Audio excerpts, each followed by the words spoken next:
Informasi lainnya, Saudara, pemerintah kembali membuka keran ekspor demi memenuhi rantai pasokan global lobster. Namun, bagaimana upaya pemerintah dan tantangan untuk menjamin hal tersebut? Berikut liputan selengkapnya untuk Anda.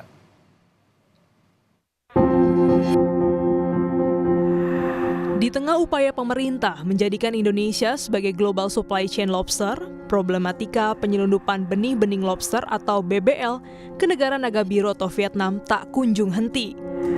Sebanyak 22 kasus penyelundupan BBL berhasil digagalkan petugas gabungan TNI Polri dengan nilai kurang lebih 227 miliar rupiah di 11 wilayah Indonesia.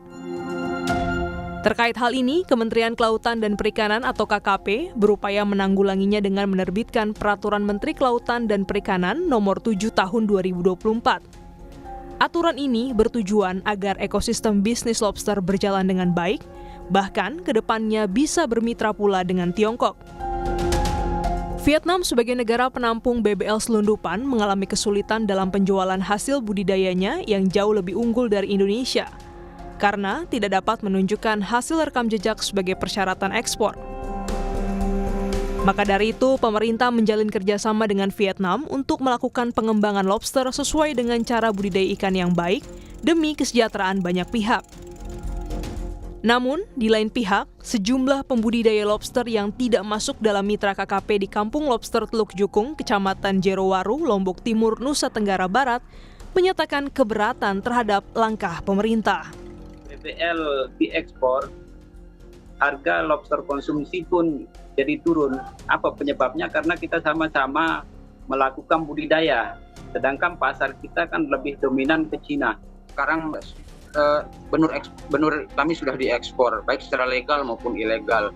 Ini tentu sangat merugikan kami, baik dari segi harga benur lokal itu sendiri maupun harga jual.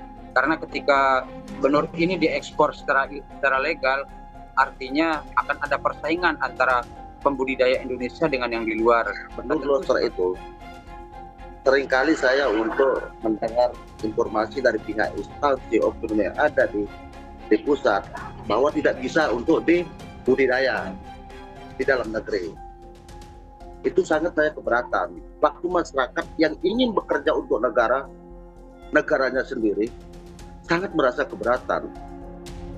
KKP melalui Direktorat Perikanan Budidaya menanggapi bahwa pihaknya telah mempersiapkan regulasi yang tepat demi keberlangsungan bisnis lobster ke depannya agar Indonesia dapat menjadi rantai pemasok lobster global. Saya punya keyakinan dalam 4-5 tahun ke depan kita akan sudah mulai satu persepsi bahwa BBL itu harus kita maksimalkan potensi yang ada itu harus kita maksimalkan, harus bisa diberdayakan oleh semua pihak, bukan hanya nelayan penangkap saja tetapi nelayan budidaya. Negara juga harus mendapatkan pendapatan, kemudian lingkungan yang lain juga harus bisa saling mendapatkan manfaat yang sama. Nanti middle term-nya tentunya kita ingin menjadi global supply chain, begitu, bekerja sama dengan mitra kami, salah satunya umpama Vietnam atau bahkan Cina nanti ke depannya. Hairul menambahkan pihaknya akan memperkuat payung hukum melalui regulasi, sosialisasi, peningkatan sumber daya manusia, bahkan transfer pengetahuan untuk menjamin keberlangsungan bisnis lobster agar dapat bersaing di tingkat lokal maupun internasional.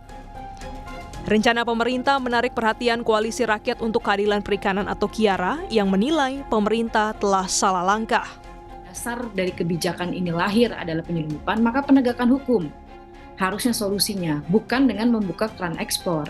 Sekalipun kemudian ada klaim yang mengatakan bahwa ini akan menguntungkan karena ini akan istilahnya berjejaring ya, bekerja sama dengan Vietnam.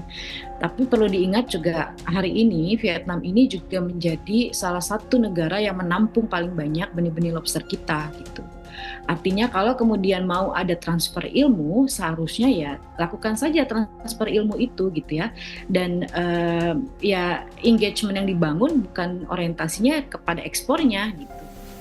Susan menambahkan, dengan dibukanya keran ekspor ini akan berdampak besar terhadap lingkungan karena merusak rantai makanan ekosistem laut. Ikatan Sarjana Kelautan Indonesia atau ISKINDO menilai komoditi potensial ini memerlukan penguatan strategi produksi untuk mendukung penjualan lobster. Penting untuk melakukan pendekatan ekosistem, ya, karena bagaimanapun tadi kalau seandainya lobster ini kita hanya mengandalkan market dalam negeri, dugaan saya tidak akan tersaing pasarnya di luar jauh tinggi sekali. Nah maka dengan demikian berarti kalau ini menjadi salah satu perlu kita tetapkan sebagai salah satu komoditi unggulan untuk ekspor kita, ya, selain udang dan tuna. Kaitannya dengan pembenihan ini kita harus terus dalami, ya, kita ke depannya lah, ya, pakannya, ya, teknologi pakannya harus dikuasai. Nah yang ketiga adalah tentu yang tidak kalah pentingnya adalah kaitannya langsung dengan pasar ini, ya, karena tadi ketergantungan kita dengan pasar luar pasti akan sangat tinggi, ya, karena di dalam negeri demand-nya pasti tidak sebanyak demand di luar. Produksi lobster hasil budidaya di Indonesia tahun 2022 sebesar 496 ton. Dengan provinsi utama sebagai sentra produksi lobster yaitu Nusa Tenggara Barat sebesar 158,83 ton, Sulawesi Tenggara 140,98 ton, dan Sumatera Barat 91,91 ton. Nilai ekspor lobster pada tahun 2018 sebesar 29 juta dolar Amerika, 2019 meningkat menjadi 33 juta dolar Amerika, dan pada 2020 melesat 76 juta dolar Amerika.